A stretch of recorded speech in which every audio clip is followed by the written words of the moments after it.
Reborn at the age of 6, the first thing I did was gather the whole village to catch my dad and his lover in the act. At that moment, the excitement of the entire village was palpable. I was reborn, returning to the year I was 6. I personally saw Dad carrying Aunt Ophelia from next door and disappearing into the inner room. It was New Year's Eve in 1988, at the wedding banquet of the village chief's son. Mom and Grandma had gone to help out. I quickly ran to the village chief's house. The ceremony is underway, and the entire village is present. I ran up to the podium in a hurry, snatched the microphone from the host's hand, and cried out loudly, "Quickly, save Aunt Ophelia." My dad took off her pants and hit her. After a brief moment of shock, the host quickly stepped forward to grab the microphone back from me. I refused to let go, screaming hoarsely, "Go quickly and save her." Aunt Ophelia kept begging for mercy, but my dad won't let her go. He keeps hitting her. At that moment, the excitement of the entire village was palpable. The villagers all rushed toward my house in unison. My grandmother shouted at the top of her lungs, "Don't listen to the child's nonsense. There's nothing going on, everyone hurry back." But those eager to see the commotion paid her no mind. Running faster than rabbits, the whole village swarmed into my family's courtyard in a chaotic rush.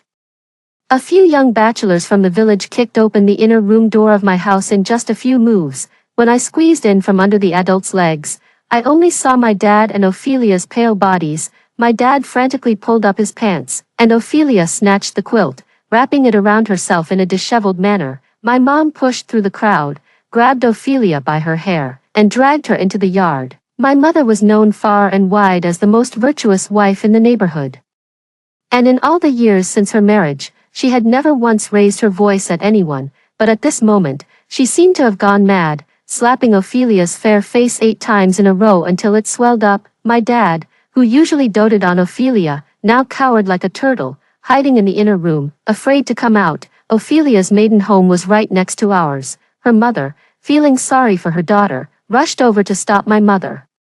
My mom didn't go easy on her, impartial as ever, and gave her a few slaps too. At this point, the village chief and his wife, who was the village women's director, couldn't just stand by. They quickly stepped in to calm my mom down. So, my dad and Ophelia, that scoundrel couple, were tied up with their arms behind their backs, kneeling in the courtyard in disheveled clothes. My mother's face turned ashen as she held me tightly, glaring at them with hatred. My grandmother, who had always been fiercely protective of her son, wanted to rush forward to shield my father but was firmly restrained by the village chief's wife. In stark contrast to my mother, my grandmother was notorious far and wide as a shrew, having offended many people in her daily life, especially the elderly women from the neighboring households, who would never miss this chance to humiliate my grandmother. They chattered away, gossiping. "Still protecting your own son after what he's done? What were you thinking? The upper beam is not straight, the lower beam is crooked." This is really a bit unfair to my grandmother. She had always disliked Ophelia, thinking she was lazy, gluttonous, and restless. My grandma only found out about my dad and Ophelia's affair today. She pointed at me, Ophelia, and shouted, "It must be this slut who seduced my son." Village chief, beat this tramp to death. Upon hearing this, Ophelia's mother became furious. Disregarding the revolutionary camaraderie she usually shared with my grandmother, gossiping about others, she directly pushed my grandmother to the ground and cursed, "Your son forced my daughter, and we're going to sue him. I wouldn't even be satisfied if he got the death penalty." My grandmother and Ophelia's mother wrestled, pulling hair and slapping each other, fighting with great gusto. By now, my mother had calmed down. She frowned coldly, watching them in silence. But her arms around me were tight, as if she feared losing me the moment she let go. Suddenly, a bold guess flashed through my mind, one that sent my blood boiling. The village chief called a few strong laborers to tie up my father and take him to his house, locking him in the woodshed. Ophelia, meanwhile, was taken by the women's director to the village committee for supervision. During the New Year celebrations, we couldn't let such an incident ruin everyone's festive mood.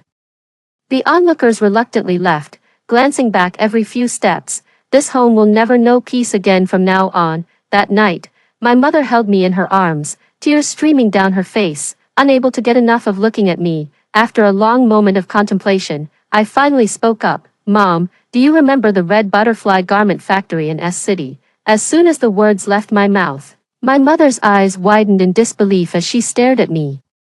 I couldn't hold back any longer and threw myself into her arms, crying as I said, "Mom, just like you, I've also been reborn." Sure enough, just as I had suspected, my mother, like me, had been reborn today. When she came to, she was exhausted and dozing off in the village chief's kitchen. Before she could figure out what was happening, I had already run to fetch someone to catch them in the act. That's why my mom, completely out of character, scolded Ophelia and her mother like a shrew that night.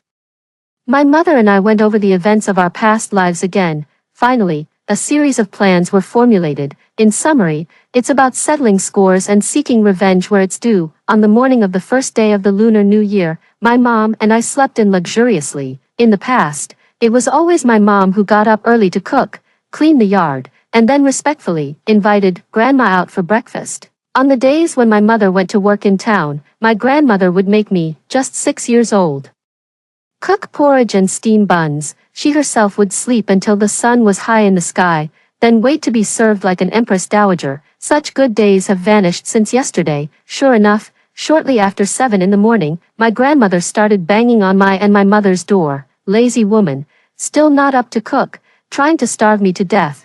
We kept our heads under the covers, ignoring her. Grandma, in her fiery temper, actually grabbed a sledgehammer and smashed the door open in no time, barging in and yanking off our blankets. Mom and I had only fallen asleep near dawn and were in deep, sweet slumber. Being rudely awakened, we were fuming with anger. My mother pushed my grandmother aside and scolded, "Make your own food if you want to eat, otherwise, go hungry." Grandmother, who had been used to bossing my mother around, couldn't stand being scolded even once. She sat in the yard, crying and wiping her nose, cursing with foul language. "That wasteful little slut gave birth to a money-losing girl and mistreats me. My life is so bitter. Married a daughter-in-law who's not even human, can't even bear a son. Old man, I can't go on living. I'm coming to find you now." Neither my mom nor I paid her any attention and went about our own business washing up. Then my mom made me a delicious egg pancake. Holding the pancake, I squatted excitedly by the door,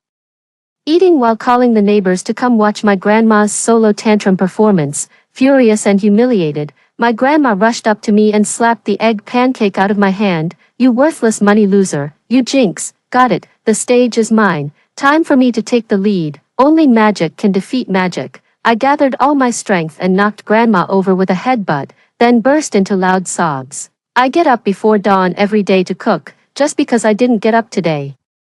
You hit me. I'm only 6 years old. You keep calling me a money loser, but you're a woman too, so you're a money loser as well. My parents are both alive. How could I be a jinx? Both your parents are dead, even my grandpa is dead. You're the real jinx here."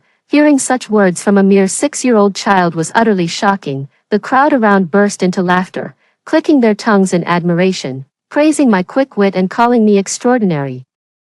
My grandmother was left speechless by my retort. Seizing the opportunity, I added fuel to the fire, pretending to be worried as I said, "My dad hit Ophelia yesterday, and he's still locked up at the village chief's house." "Grandma, how can you still have the heart to eat?" The whole village was already eagerly waiting to see the wild ducks joke of my dad and Ophelia, and now they were even more excited. Swarming and escorting my grandma to the village committee, I followed behind my mom, trotting along eagerly. In 1988, social customs were still undeveloped, and my dad and Ophelia really ran into trouble. According to the law, the two of them were to be sentenced for hooliganism, locked up overnight. Cold, hungry, scared, and exhausted, they had no energy left to care about each other and quickly turned on one another, engaging in a dog-eat-dog battle. My dad argued that Ophelia seduced him, and that nothing really happened between them, just a kiss. Ophelia, on the other hand, vehemently accused my dad of being infatuated with her beauty and trying to force himself on her.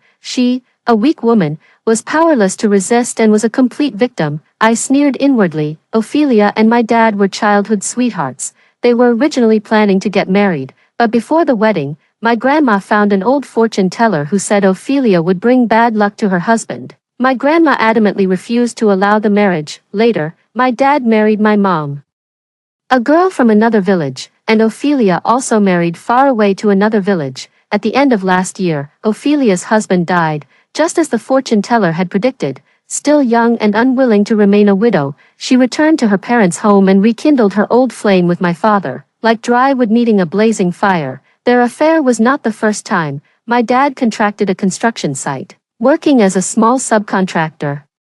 My mom was busy washing clothes and cooking for the workers on the site, completely unaware of my dad's occasional affairs when he came home. My grandma was preoccupied with playing cards and didn't notice either. At this moment, if they had the courage to own up to their actions, I might actually admire them a bit. Now I feel that scumbags and shameless women are truly disgusting. Susan, what do you think we should do about this? The village chief took a deep drag of his cigarette and asked my mother. My mother's family was from another village. The village chief was her distant uncle and also served as the matchmaker between my father and mother. Now that such a thing has happened, even the village chief feels embarrassed. Seeing this, my grandmother, without waiting for my mother to speak, quickly tried to mediate. Family scandals shouldn't be aired in public, Susan. It was that wretched girl who seduced the child's father. He's innocent, so please forgive him. Exactly, for the sake of the child. Just let it go. The village chief's wife also chimed in to persuade, mentioning that the village was currently participating in the town's model village selection, and at this critical moment, nothing scandalous should happen. With wide, innocent eyes, I said, yes, yes, think of the children. My mother looked at me in surprise. Completely baffled by what I was up to, I smiled innocently. Auntie Ophelia has a baby in her belly. It's a little brother. The whole village erupted in uproar. Grandma rushed over to cover my mouth, trying to stop me from speaking nonsense. But I'm telling the truth. Ophelia was indeed pregnant, only 2 months along, and hadn't even realized it herself. It was this child who, in my previous life, plunged me into endless suffering. The boy Ophelia gave birth to was diagnosed with Down syndrome shortly after birth. The little money my father earned as a contractor was all spent on his medical treatment, but it was like trying to extinguish a fire with a cup of water. Ophelia looked at my cleverness and then at her dull and stupid son, and an evil thought arose in her heart. She contacted a human trafficker and secretly sold me when I was only 6 years old. My grandmother clearly noticed but did nothing to stop it. She needed money, a lot of money to cure her precious grandson. The doctor from the village clinic was invited over and immediately took Ophelia's pulse. It turned out that what I said was true. Ophelia was over 2 months pregnant. My mother snatched me from my grandmother's arms and held me tightly. She said in a trembling voice, I won't forgive them. I want a divorce. All the money my parents earned from contracting projects over the years was handed over to my grandmother for safekeeping. But my mother was shrewd. She kept a small ledger, meticulously recording every penny. After 7 years of marriage, the couple's shared assets amounted to 12,000 yuan. The moment the ledger was revealed, the villagers were shocked. In those days, households with 10,000 yuan were still quite rare. Then, a woman whispered, no wonder Ophelia took a liking to Rose's dad. He's really rich. Rose's mom is so foolish. With a husband who can earn so much. How could she even think of divorce? She should just make do. The villagers now looked at my dad, no longer with pure disdain, but even with some envy and jealousy. Rose comes with me, and I'll take 10,000. My mother laid down the divorce terms with unwavering determination. Everyone was in an uproar, deeming it unreasonable, and my grandmother was especially adamant in her refusal. Then I'll go to the town and report your son for bigamy. You can keep your money and die alone. Old woman, my mother clenched her teeth, refusing to back down even an inch. Seeing the situation at a stalemate, the village chief had no choice but to advise our family to calm down and give him an answer after the new year. When we got home, my mother threw all my father's clothes and belongings into the yard, officially separating from him. My father resented me for humiliating him in front of the whole village and hated my mother for insisting on divorcing him and making a scene. He grabbed a carrying pole and struck me hard with it, shouting that he would kill both me and my mother. But now, neither my mother nor I were the same pushovers who used to obey her every whim. Seeing me get hit, my mother's eyes turned red with rage. She grabbed an axe, turned around, and pinned my grandmother to the ground. My grandmother immediately let out a scream like a slaughtered pig. You damned adulterous bitch, what do you think you're doing? My mother kicked my grandmother hard. Shut up, you old hag. Then she brandished the axe at my father. If you dare touch Rose again, I'll take your life and your mother's. My father, stubborn as ever, gripped the carrying pole and lunged at my mother. Without hesitation, my mother swung the axe in her hand toward my grandmother. The sharp blade of the axe narrowly grazed my grandmother's cheek. Darkness filled my grandmother's vision as she collapsed, unconscious, as the saying goes. The reckless fear the desperate. My mother's near-frenzied state terrified my father and grandmother. After Grandma regained her composure, she gritted her teeth and said to my dad, "So be it, then, Ophelia is pregnant anyway, and it's probably a boy, just let Susan take that worthless burden and get out of here." After saying that, she glared fiercely at my mother and sneered, "Susan, with that worthless burden and deadweight, no one will want you anymore. Be careful, or you'll have no son to take care of you in your old age." Hee, I was practically laughing in anger. I walked up to my grandmother and whispered softly in her ear, "Grandma, not all boys can carry on the family line. For example, idiots. They can't." Hearing my words, Grandma was stunned at first, then began to curse at me loudly. I ignored her and instead turned to help my mother pack her belongings, let her have her moment of verbal satisfaction. Her days of crying are yet to come. My dad and mom got their divorce certificate. And my mom was given 10,000 yuan. My mom and I packed our luggage and left the house. Unexpectedly, we ran into my grandma's family at the village entrance. My heart skipped a beat. In her past life, my mother suffered terribly because of this patriarchal family. After my parents divorced, my grandmother tricked my mother into returning home to fund my uncle's house construction. They married her off to a wealthy but disabled old man and even helped him imprison her. They made my mother endure 10 years of living hell. Sure enough, Uncle's eyes were darting around as he said to my mom in a sarcastic tone, "Susan, I heard you got a lot of money from the divorce. What does a woman like you need so much money for? Hurry up and hand it all over to me." My mom clutched her wallet tightly and coldly replied to Uncle, "Dream on, Grandma." Seeing my mom wouldn't listen, directly reached out to snatch the bag. A crowd had gathered at the village entrance to watch the commotion. After all, Grandma was the elder, so most people still sided with them. Seeing the money in my hand was about to be taken, I quickly grabbed Grandma's arm and said with a smile, "This money was meant for my mom to start a business. Once we make a profit, we'll give it all to you." "Okay." Grandma scoffed at my mom and said, "If anyone should start a business, it should be your brother. You're just a woman. Hurry back to the village with me and find a wealthy man to marry while you're still young." Sure enough, in this life, they still intend to sell Mom. Seeing Mom's face turn deathly pale, my heart ached, but I still said to Grandma, "Starting a business is very hard, and Uncle has always been in poor health. He can't endure such hardship." My mom has connections in the city and can secure construction projects, making over 100,000 a year without any trouble. "When the time comes, I'll bring all of you to the city to enjoy a good life." "Okay." I squeezed my mom's hand, signaling her to calm down. My mom took a deep breath and said through gritted teeth to Grandma, "Don't worry, once I have money, I'll bring all of you to the city and take care of you properly." After our repeated reassurances, we finally managed to leave Grandma's family behind. Back in the city, we rented a small house.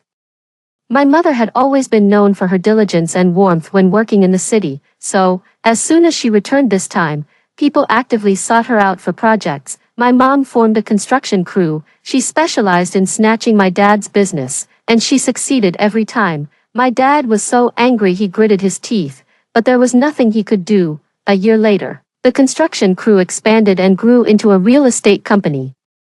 But things were tough for my dad. Rumor had it he was barely keeping his business afloat. That day after school, my dad was waiting at the school gate. When he saw me come out, he came over with a grin and tried to pull me along. "Rose, Dad bought you a lot of things. Hurry up and come home with Dad." I gave him a cold smile and glanced at him. "What, not calling me a money waster anymore?" My dad awkwardly replied, "Rose, your grandma is old, and sometimes what she says isn't pleasant to hear.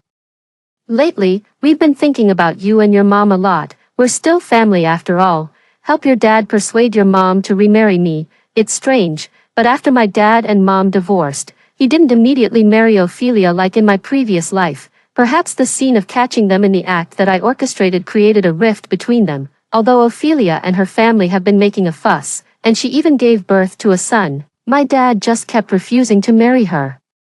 I never expected that my dad actually harbored the idea of remarrying my mom. I have no idea where he got the nerve. My dad kept pulling me aside, rambling on and brainwashing me. "Rose, it's best to have your original parents. Your mom is making money now, so there must be a lot of people eyeing her. if she marries someone else in the future and has another son, there won't be any place for you in the family. You still have to rely on me, rely on your sister." Before I could speak, a man's voice angrily scolded my dad. My little uncle, the village bully who was undefeated in the whole village, showed up. He kicked my dad around like a soccer ball, sending him scurrying away with his tail between his legs. "Rose, don't listen to that scumbag. Your dad, mother's brother, is the greatest. You and your mom will still need me to back you up in the future. Little uncle has a small favor to ask your mom.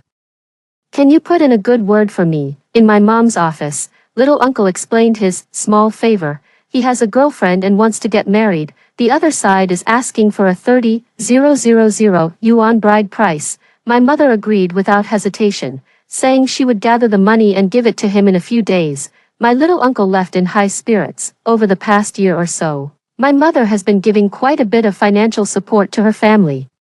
She frequently bought nice things and took them back to the village: the latest model of mobile phone, the most fashionable leather jacket, and a cool motorcycle. But there's only one of each item. The villagers praised my mother endlessly and envied my grandmother for her good fortune. But my mother knew that life at grandma's house wasn't going smoothly, because grandma was biased. All the good things she gave to the eldest uncle, while the youngest uncle got nothing, and had long been full of complaints, harboring resentment. 2 months ago, my mom bought grandma a large 3-bedroom apartment, registered under grandma's name. Grandma has been busy these days trying to transfer the house to my eldest uncle. At this point, just adding fuel to the fire could escalate the conflict to its peak. Sure enough, 3 days later, my youngest uncle came rushing to my mom in a panic. "Sis, how's the money coming along? If you don't give it to me soon, my relationship is going to fall through," my mother exclaimed in surprise. "Didn't our mom give you the money?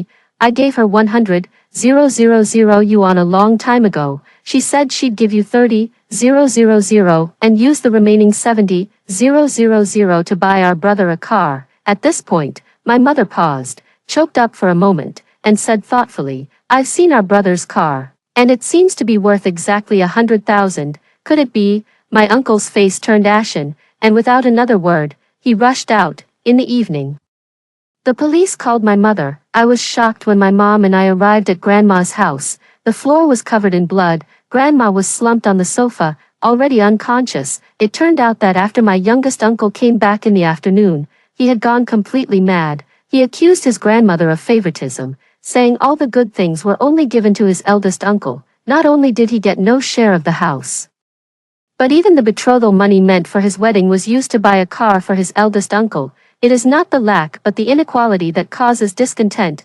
One incident after another finally overwhelmed his youngest uncle's reason. He hacked his elder uncle more than 10 times with a kitchen knife. According to the police, in the end, only a thin layer of skin was left connecting my eldest uncle's neck to his head. A life for a life. My youngest uncle was sentenced to death, and my grandmother, traumatized by the shock, suffered a stroke and became paralyzed. Throughout the whole ordeal, my mother remained eerily calm. After handling all the affairs, she hired a woman from the village who had always been on bad terms with grandma as the nanny. "Take good care of the old lady, make sure she doesn't die." My mother left these cold words behind and walked away without looking back. This nanny would surely take good care of grandma.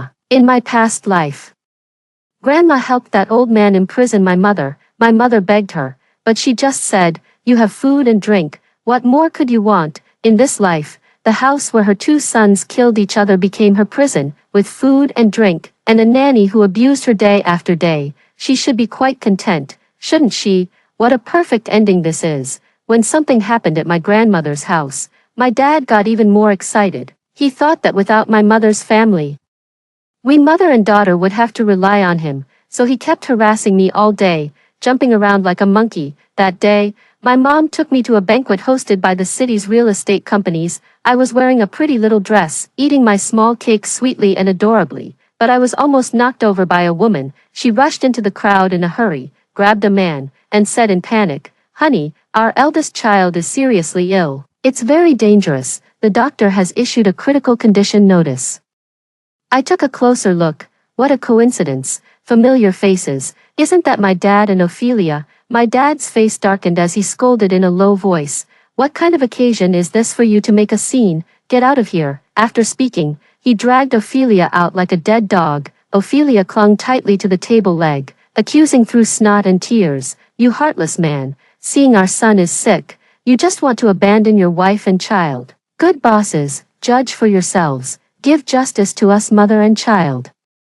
It turned out that Ophelia's son, Tom, had not been quite normal since birth. Ophelia took him to various doctors, spending all the money my father had given her. A few days ago, a major hospital officially diagnosed Tom with Down syndrome, accompanied by complications such as epilepsy and heart disease. At first, my father and grandmother held on to hope, but later, learning that the illness was incurable, they began to consider abandoning Tom and had not cared for Ophelia and her son for many days. Today, Tom had an epileptic seizure, and the hospital issued a critical illness notice. It was then that Ophelia, disregarding everything, came to the banquet to cause a scene, but I knew my father wouldn't care about Tom anymore. He'd only feel relieved. When it comes to useless people or things, he's always been ruthless and merciless. Today's banquet was crucial for my father, originally.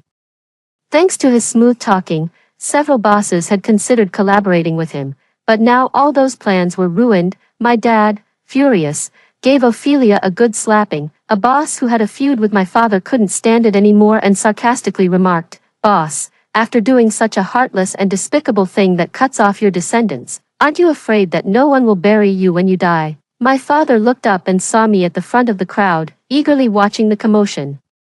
He excitedly grabbed me and proudly announced to everyone, "Who says I'm without descendants? This is my daughter. She always ranks first in every exam and just participated in the National Children's Essay Competition." The boss glanced at me skeptically and asked, "Is your daughter really that amazing?" I replied with an innocent smile, "Yes, I'm amazing. At 6 years old, I could lead the whole village to catch my dad cheating."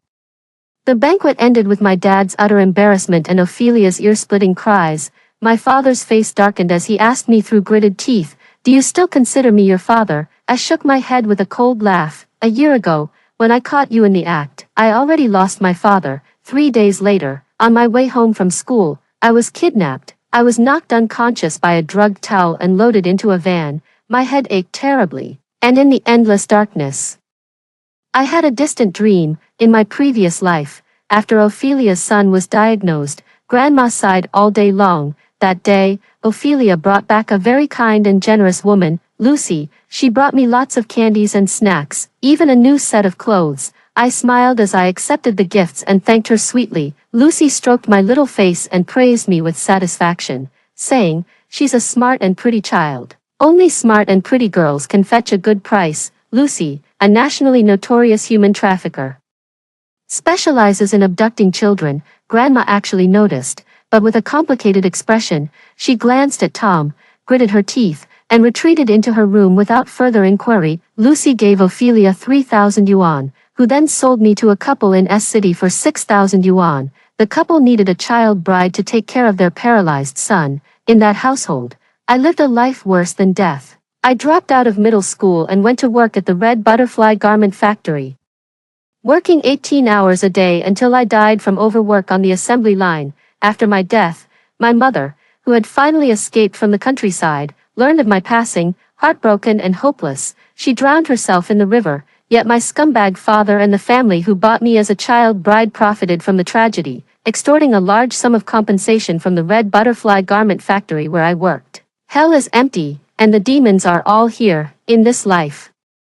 I ultimately couldn't escape the fate of being trafficked by my own family. When I woke up again, I was tied up in an abandoned factory. Beside me was a little girl, delicate and pretty, about 5 or 6 years old. She was terrified, trembling all over. "Don't be afraid," I whispered to comfort her. "Someone will come to save us." At that moment, the door opened, and several people walked in. No surprise, it was Lucy.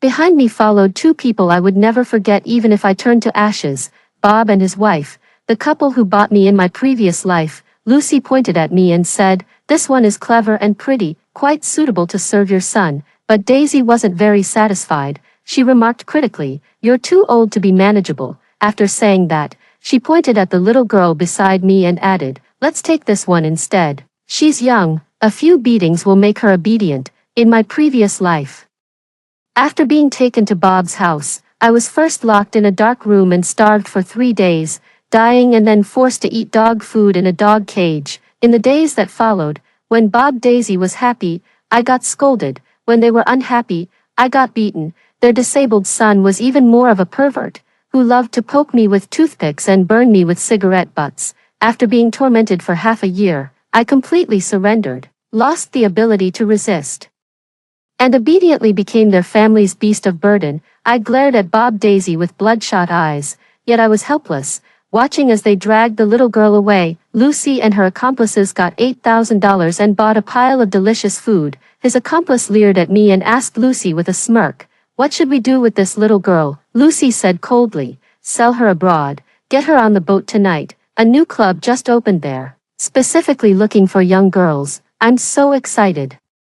Never thought Lucy would make it big, expanding her business so widely, even reaching overseas. Now, she won't be able to get away with it even if she dies 8 times over. The police arrived before Lucy and the others could finish their delicious food. The armed police, fully equipped, easily took down these troublemakers. One robber tried to take me hostage but was shot in the head, brains splattered everywhere. Lucy was so terrified she wet herself. How disgusting. A female police officer disguised herself as Lucy and went undercover on the human trafficker's ship. A cross-border human trafficking case was cracked. Girls from multiple countries were rescued. A police officer happily said to me, "Little hero, thanks to the locator on your watch, we were able to arrive so quickly." After being reborn, I was always worried that the kidnapping from my previous life would happen again. So I asked my mom to buy me a watch with a tracking function from abroad. But I had no mind to accept their praise. I anxiously said, "Hurry, go to S City, there are more kidnapped children there." With my guidance, the police quickly found Bob's family, but there was no trace of the little girl at home. No, there must be something I missed. I tried hard to recall what had happened in this place in my previous life. Beads of sweat formed on his forehead, yet no clue came to mind. Just as the police were about to call off the search in frustration, I noticed Bob's disabled son gripping his wheelchair nervously. The carpet beneath the wheelchair bore distinct marks from being twisted. A sudden realization flashed through my mind. In my previous life, whenever I disobeyed, this paralyzed demon would coldly threaten me. "If you don't obey, I'll beat you to death and stuff you in the cellar." I pointed at the wheelchair and shouted, "That carpet is suspicious. There's a cellar underneath it." The police found the abducted little girl in the cellar. She was covered in wounds and on the verge of death. What was even more shocking was that 2 skeletal remains were also discovered in the cellar. Without exception, they were all young girls. When the police removed the bones from the cellar, that deranged cripple was still screaming wildly. "They were just toys my parents bought for me, so what if I killed them?" This family was unspeakably cruel. The filthiest trade in this world is human trafficking, in places where sunlight cannot reach. Twisted desires and needs fester. Buying and selling are equally guilty. No trade, no harm. The Bob family will ultimately pay with their lives. The police arrested my father. He confessed to the process of selling me. He realized the fact that I would never acknowledge him again. By selling me, he could get a large sum of money. Secondly, it would deal a heavy blow to my mother, leaving her devastated, and thus allow me to reclaim the business she had taken from me. The most outrageous part is that he believes himself to be my biological father, thinking that even if he sold me, he wouldn't face legal consequences. Ridiculous. My grandmother blocked the entrance to my home, kneeling and begging my mother and me not to hold my father legally accountable. I smiled and said to her, "Grandma, what do you have to worry about? You have a son and a grandson, so you're not short of people to take care of you in your old age and see you off. Even though one is a criminal and the other is an idiot, at least they're both males. You're truly blessed with great fortune. To kill a person is to destroy their spirit." Grandma stopped pleading with us and instead stood blocking the doorway. Cursing, we ignored her, watching her cry herself hoarse and writhe in agony as if it were a monkey show. But she only lasted 3 days before she stopped coming. I thought she had given up, but I never expected that something had happened to her. After my dad was arrested, Ophelia came to my grandma's house to ask for money to treat Tom. During their struggle, my grandma fell down the stairs and died on the spot. Ophelia and Tom were left with nowhere to go. In the end, their bodies were found in the moat, mother and child. Now, all the enemies from my mother's and my previous lives have met their deserved fate. The two of us sat on the rooftop, gazing at the starry sky, overwhelmed with emotions. Through 2 lifetimes, those who hurt us the most were actually our closest kin. Why? Is it simply because we are girls?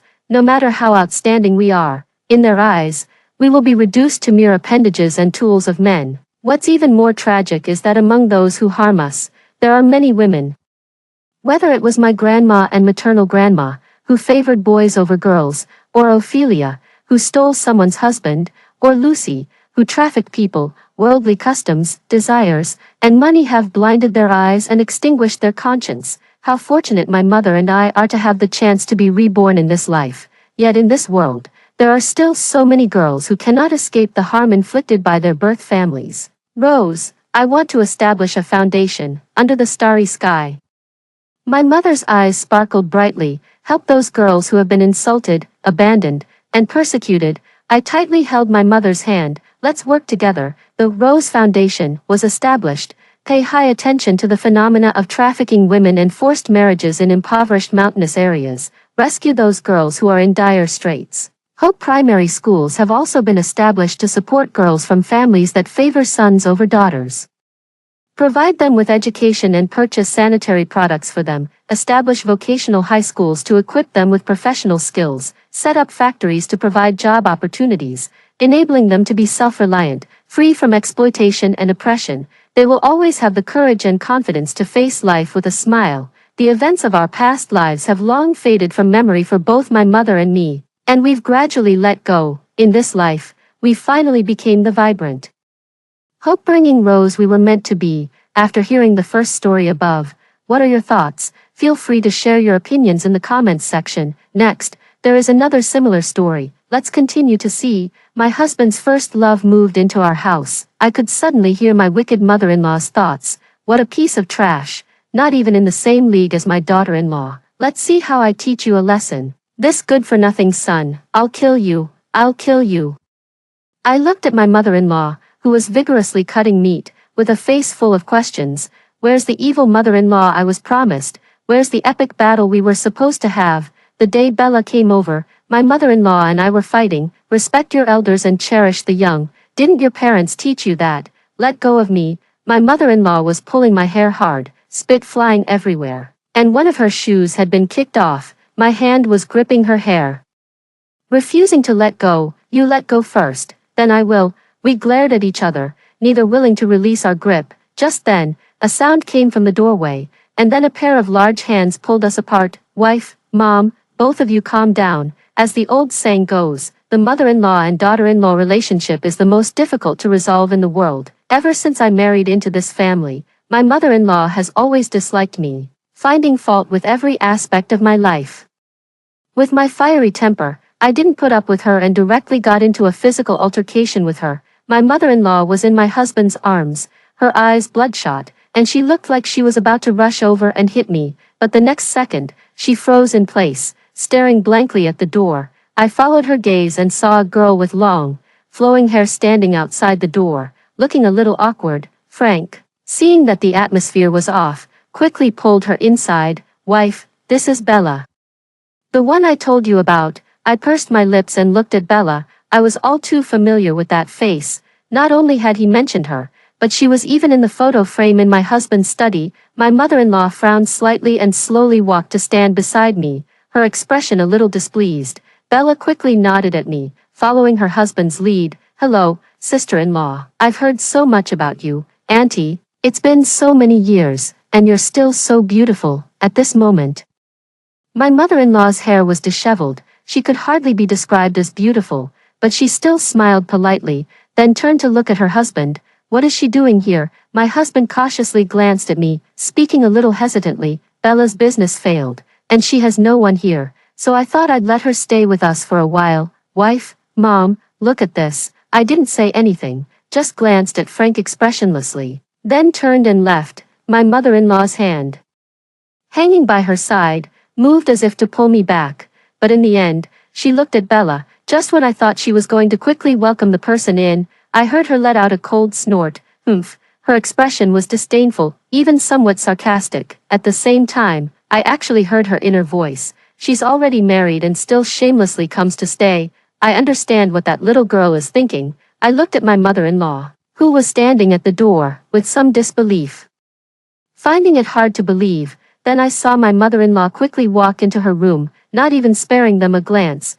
Bella was a little nervous, her hands tightly pulling at the corner of her clothes. Seeing this, my husband reached out and patted her on the shoulder, smiling calmly. "It's fine, just make yourself at home." Looking at my husband's goofy smile, I really wanted to slap him. Although she didn't get my mother-in-law's or my permission, Bella just moved in.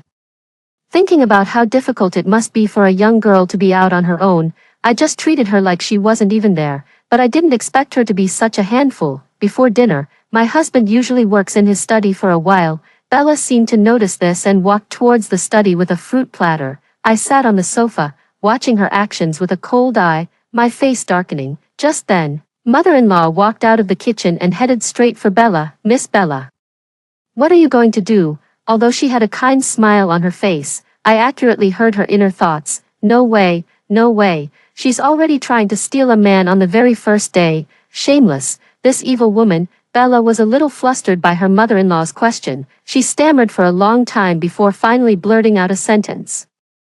"I saw Frankie was tired from work, so I wanted to bring him some food." Her mother-in-law snorted, a storm already brewing in her heart. "Frankie tsk tsk tsk, I didn't know what you were." She gently hooked one corner of her lips and snatched the fruit plate from Bella's hand. "Miss Bella, Frank has a wife, don't do anything that could be misunderstood. And also, self-awareness is a virtue." At this moment, my mother-in-law's screams began to ring wildly in my ears. "Look at your own class.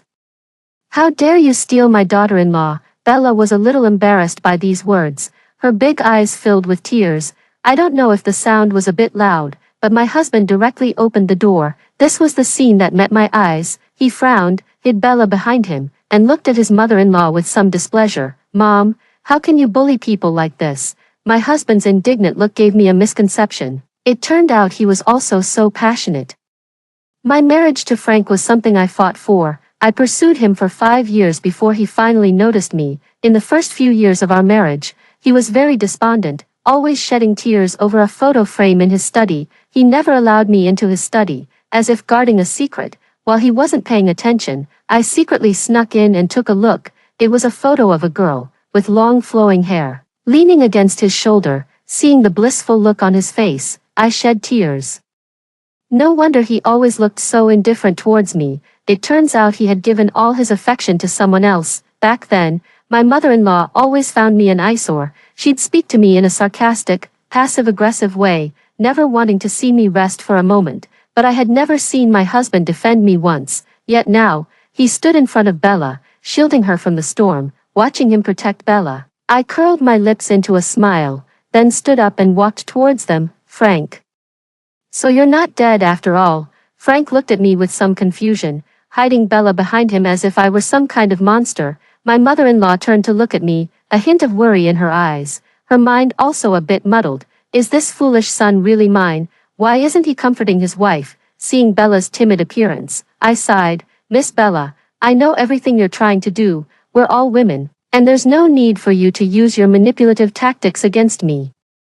Frank might not see through it, but I can. But this is my home now, and I hope you can control yourself and not cause any trouble, or else you'll be out." Frank listened to my words, his brows gradually furrowing, and he spoke without thinking. "Mia, I'm still in charge of this house." At this moment, the mother-in-law reached out and slapped him, her expression ferocious. "Stop spouting nonsense. Your mother isn't dead yet." Mother-in-law glared fiercely at Bella, then pulled my hand and went to the living room. Perhaps she had come to her senses, as her gaze at me was somewhat flustered, so she covered it up by going to the dining room. Frank sighed as he looked at us, then turned to comfort Bella. "Silly son, kill you, kill you." My daughter-in-law was amazing just now, truly someone I trained myself. No one shall ever bully my daughter-in-law. I turned to look at my mother-in-law, who was vigorously cutting meat, with a puzzled expression. "Wait.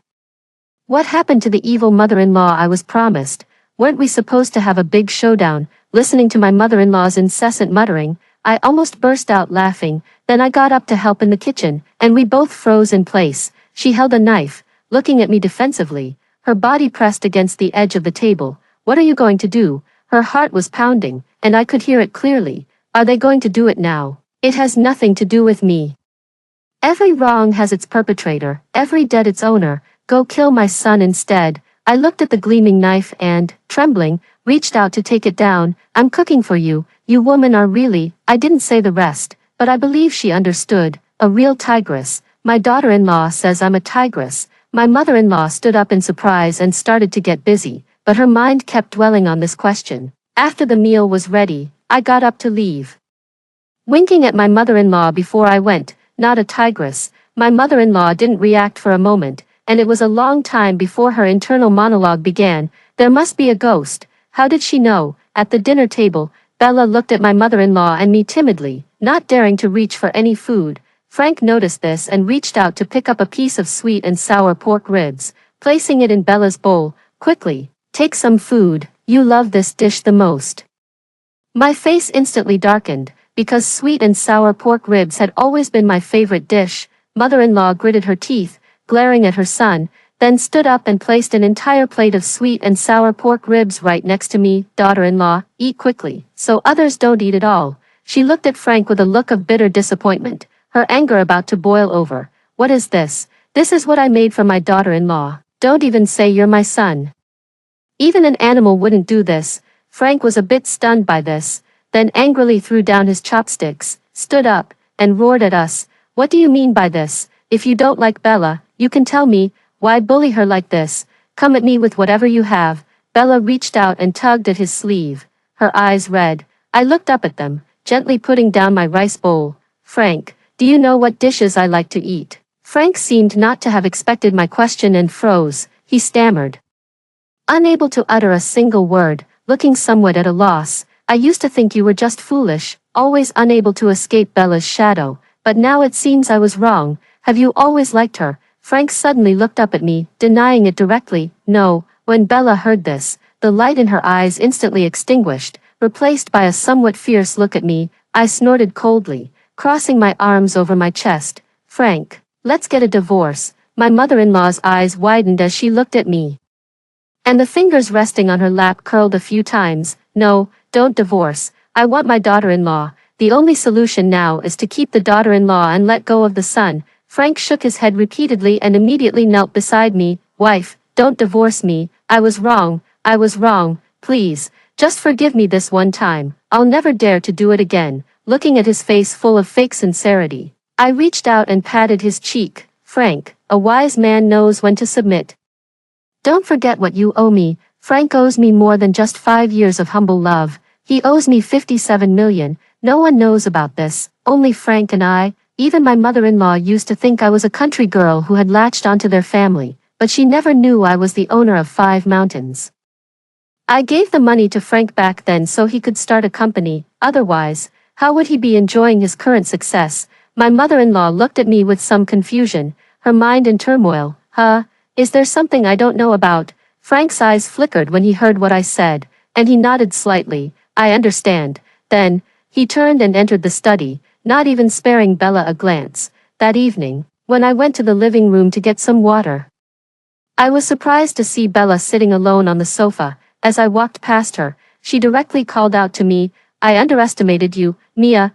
I twirled the glass in my hand, watching her with amusement. What does Miss Bella mean by that? Bella curled one side of her lip and turned to look at me with a smile. Don't play dumb when you know perfectly well what's going on. Since I can live in your house, I definitely have the means to snatch Frank back. I pursed my lips and looked at her, nodding repeatedly. Then you try it and see if he can't live without you, or if he prefers this home more. As far as I know, Miss Bella's past isn't so clean. Is that right, sister-in-law? Bella's hand twitched, and a hint of panic appeared on her face.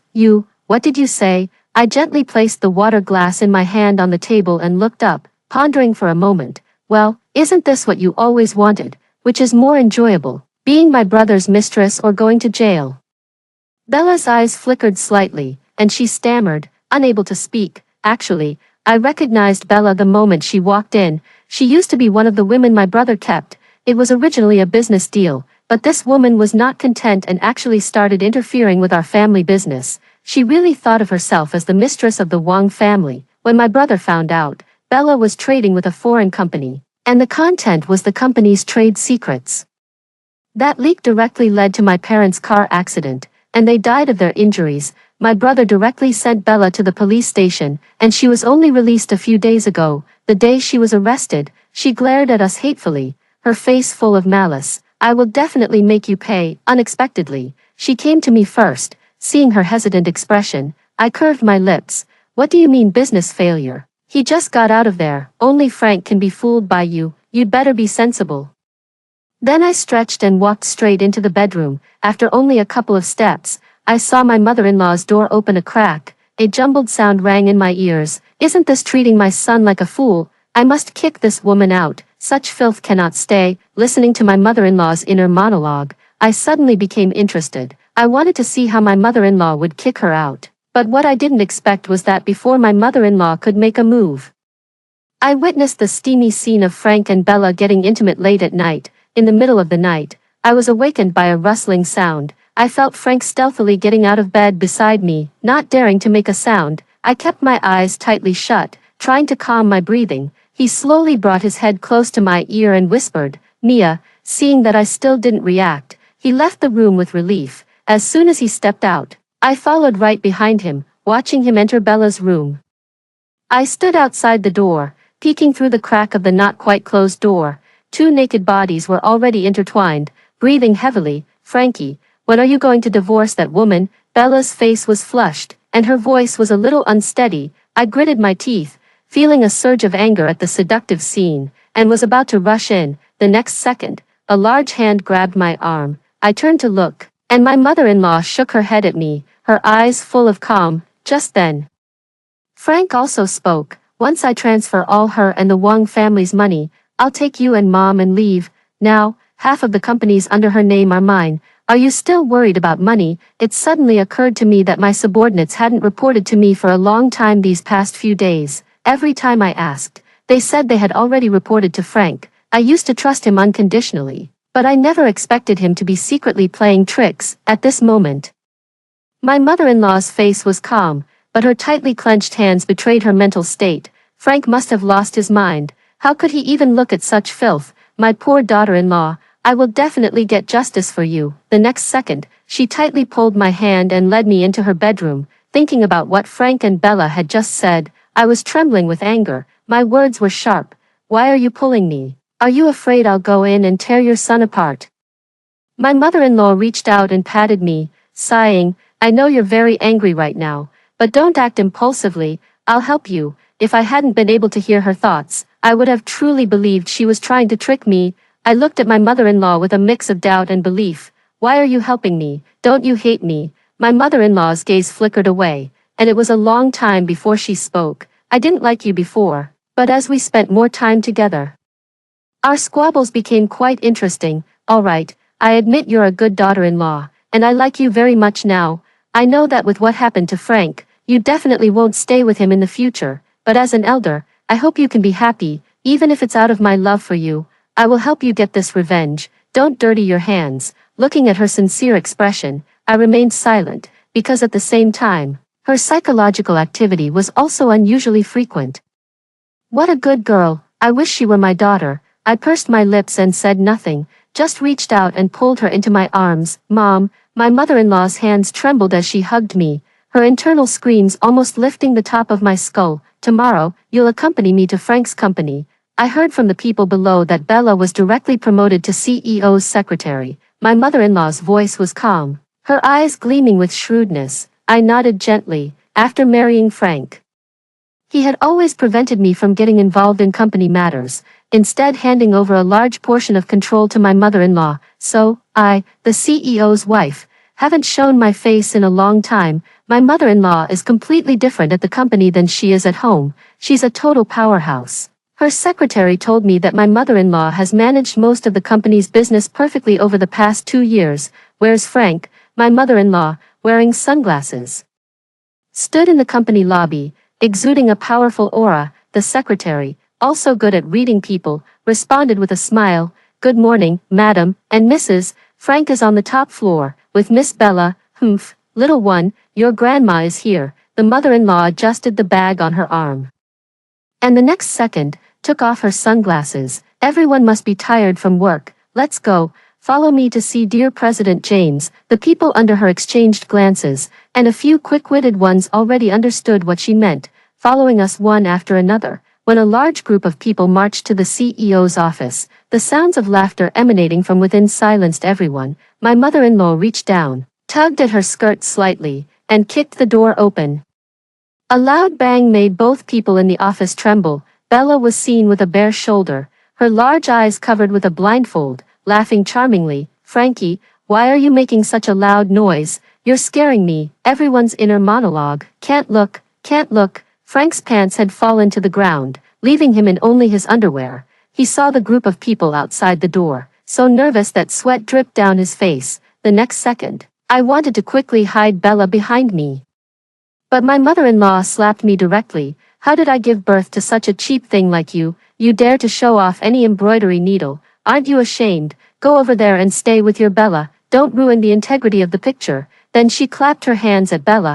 "Miss Bella certainly knows how to have fun, as expected of a mistress. Since that's the case, let everyone see." Hearing her mother-in-law's voice, Bella quickly tore off the blindfold from her eyes and hid behind the table in fear. Seeing this, her mother-in-law quickly led people to find the best spot to watch her. "Miss Bella, don't be shy. Let everyone see what a temptress looks like." Perhaps the scene was too alluring, as several male employees' eyes were fixated. My mother-in-law had a smile on her face, at the forefront of the gossip. "You little brat, you're still too green to fight with me. Let's see how shameless you can be. Why are these people so stupid? Take out your phones and record. Seriously, their intelligence is worrying." Sigh, "You think my daughter-in-law is a pushover, huh? Let's see how you handle this." Bella, trembling with fear at the scene, scrambled to her knees at her mother-in-law's feet. "Please let me go, let me go." The mother-in-law curled her lips and gestured to the person behind her. The secretary immediately led the person out of the office, leaving only the four of us inside. Seeing that the mother-in-law didn't speak, she directly prostrated herself at my feet. "Sister-in-law, I'm sorry, please let me go. I'm pregnant, and it's Frank's baby." "Sister-in-law, please let us be together. Can you divorce Frankie?" Hearing this, I almost laughed out of anger. Then I looked up at my mother-in-law, who also seemed stunned. "Damn, she's pregnant." In that case, just when I thought my mother-in-law was asking me to let her go, she gently relaxed her neck, then hit me. "Even if you're pregnant, I still won't make it easy for you. Don't push your luck." Hearing this, Frank quickly ran over and pulled Bella into his arms. "Mom, this is your grandson, and Bella will be your daughter-in-law." "Mia, you heard it too. Let's get a divorce. A barren hen that can't lay eggs, our James family doesn't want." Before he could finish speaking, a bag landed squarely on his face. "Bullshit. That kid has nothing to do with me. You can let whoever you want acknowledge them." "What kind of daughter-in-law? I only acknowledge Mia. That little vixen wants to enter my house too. Dream on. Tonight, I'll make a voodoo doll and poke you, poke you, poke you." Listening to my mother-in-law's thoughts, I subtly curved my lips. What's with her being a little cute? I walked up to Frank, looking down at him. "Frank, you never listen to me. I'm asking you one last time. Are you coming home or not?" Frank smiled eerily, holding Bella tightly.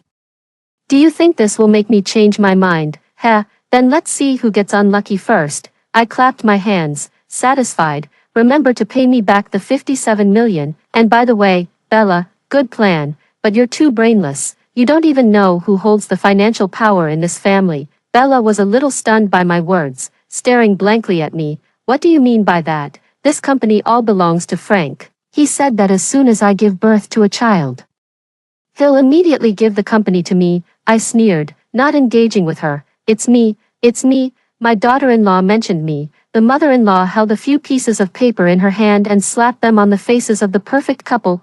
"Frank, last night I already changed the names of all the assets under your name, half mine, half Mia's. As for your children, you'll have to raise them yourselves. After all, you are my son, and I won't treat you badly. I'll give you 1,500 yuan every month. Go live your life with your little lover. Mia and I are going on a world tour." Frank picked up the documents from the floor and read them again and again, looking at his mother with some disbelief. "Are you really my biological mother? You don't want your son or grandson anymore?" My mother-in-law wagged her finger, her face serious. "You were the one who gave up on this family first. Don't get your priorities mixed up." With that, she took my hand and left. Before leaving, I looked into Frank's eyes intently and slowly spoke. Let's get a divorce. I'll make way for you too. On the way back, my mother-in-law had the driver turn around, heading towards the direction of the company under my name. At this moment, my mother-in-law was uncharacteristically silent, and even her heart was as still as water. After a long while, she finally spoke. Mia, have you never met Frank's father? I nodded slightly. It seemed I had never met the so-called father-in-law since I'd known Frank. My mother-in-law turned her head towards the window, her eyes seemingly welling up with tears. Frank's dad, right after I gave birth, started an affair with his secretary at the company. That woman came right up to me, proudly showing off the favoritism she received. Later, Frank's dad took all the money from our home and left with that woman. I heard recently that he died. Good riddance. That's why I can never forgive mistresses and cheating men. I suddenly seemed to understand why my mother-in-law wanted to help me. To a certain extent, she was also helping her younger self. My mother-in-law chuckled to herself twice, reached out to wipe away the tears from the corners of her eyes, and looked at me with a serious expression. I know you've been pampered since childhood and don't lack money, but a woman must have her own career. It doesn't matter if you don't know how to manage a company, I can teach you, but you absolutely cannot rely on a man for everything. I reached out and pulled her into my arms, taking a deep breath. My biological mother has passed away. From now on, you are my biological mother. After that, my mother-in-law started teaching me from the most basic business knowledge. And gradually, I was able to stand on my own. I also recovered all the assets that Frank had secretly moved. Frank and Bella were directly kicked out of the house by the mother-in-law, and I heard they are working to support their children. The incident at the company was leaked, and Bella instantly became a pariah, so it wouldn't be so easy for her to leave Frank later. Perhaps she was still fantasizing that one day Frank would be able to get the family assets for her. Ma'am, watch out for the water on the floor. Unexpectedly, at the entrance to the restroom of a five-star restaurant, my mother-in-law and I encountered Bella again. She was wearing a work uniform and was mopping the restroom.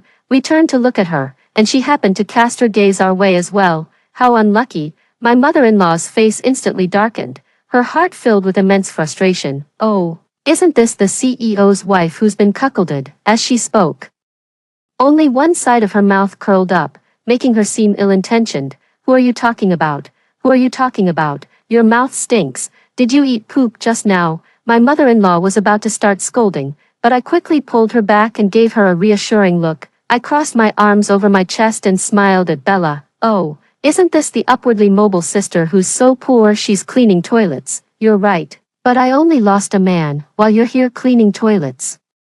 Bella gripped the mop tightly, her eyes like they were laced with poison. What are you so proud of? Frank will be rich again someday, and then you'll be out. The mother-in-law took a deep breath and shook her head at Bella. Miss Bella, he can't do it anymore. He's been an adult for a long time. He can support himself. He doesn't need this money, and neither do you. Pa, what kind of nonsense is that?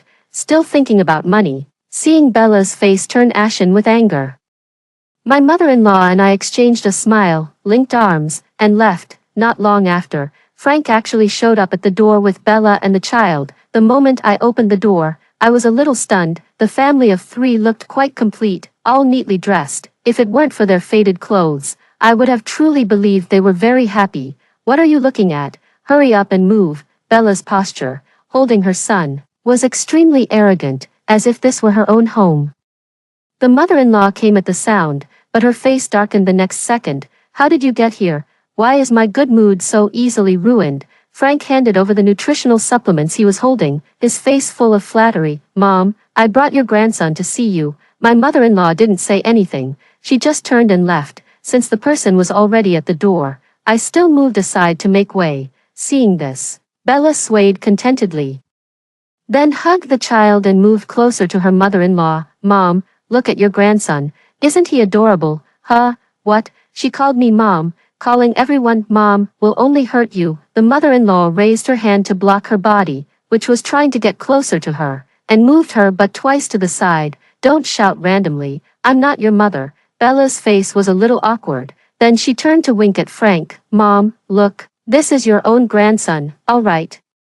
Just tell me what you're here for. Frank cleared his throat twice, then said solemnly, I earned this family fortune myself. Even if you don't give it to me, you should at least give some to the children and your daughter-in-law. The The mother-in-law listened, her brows furrowing. Do you even hear yourself? I've never acknowledged this grandson or daughter-in-law. Although the child is innocent, that's your fault. Don't pin it on me. Bella glared at me hatefully, her expression somewhat sarcastic. Are you getting senile? You're not giving such a large family fortune to your son and grandson, but to an outsider. Why does Mia get so much? That wouldn't sound right, would it? The mother-in-law was a little angered by her words and slammed the cup on the table. All right, then let's do the math. Frank, who gave you the capital for your business, and who manages your business usually? Frank's face slowly turned a little pale, and his imposing manner weakened considerably. The principal was yours and Mia's, and you managed it afterward. The mother-in-law naturally spread her hands, smiling. Exactly, Mia took back her own money, and I can give my own money to whomever I want. Who are you to point fingers here? That's like a knife to the butt, an eye-opener. I can't believe someone can be so shameless.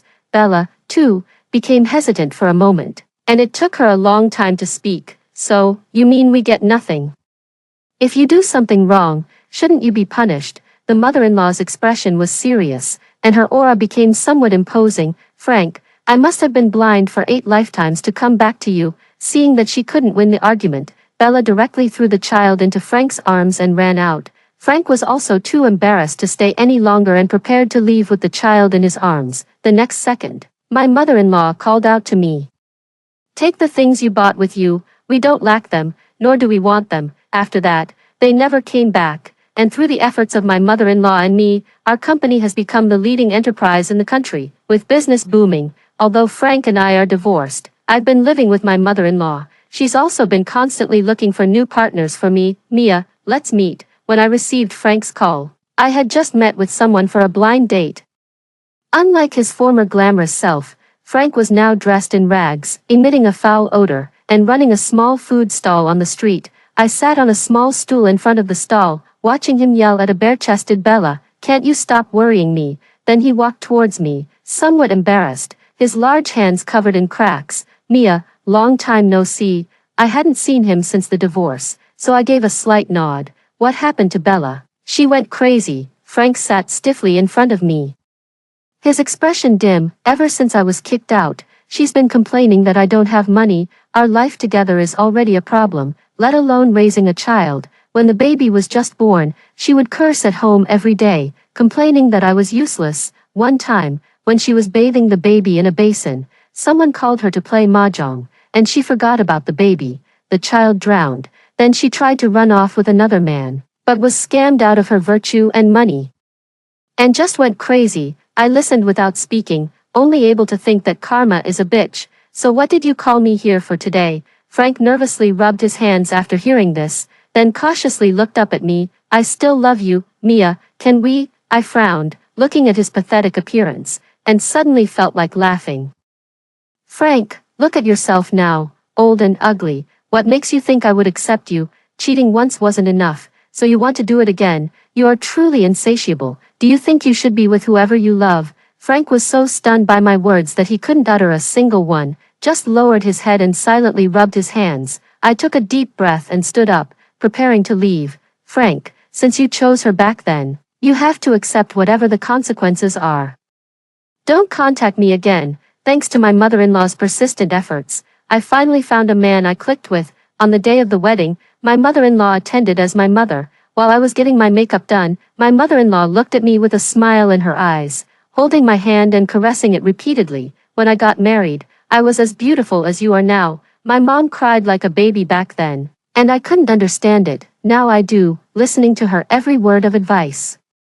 My eyes slowly welled up. "Mom, it's a happy day, don't cry." She repeatedly praised me, her beautiful eyes meticulously watching me apply makeup. At the wedding, however, she once again cried uncontrollably. My mother-in-law held the groom's hand, giving him constant instructions. "Be good to our Mia from now on. If you dare to bully her, I'll personally come and beat you. Mia has a bad temper, you must take good care of her." The groom nodded repeatedly, and his gaze towards me became more resolute. That was an expression I had never seen in Frank's eyes. While standing on stage listening to the host's blessings, I saw Frank standing in the distance. He sat alone at the table drinking. Seeing me look over, he slowly rose, holding his wine glass. His eyes were a little red, and his clothes were a bit wrinkled. They were clothes I had bought for him before. We looked at each other in silence. Frank raised his glass to me, then drained it in one gulp. I didn't react, just looked away. At this moment, my mother-in-law's voice echoed in my ears. My daughter, she's truly beautiful. After hearing the two stories above, what are your thoughts? Feel free to share your opinions in the comments section. Looking forward to hearing from you. If you liked this story, don't forget to like it, share it, and subscribe to my channel. See you next time.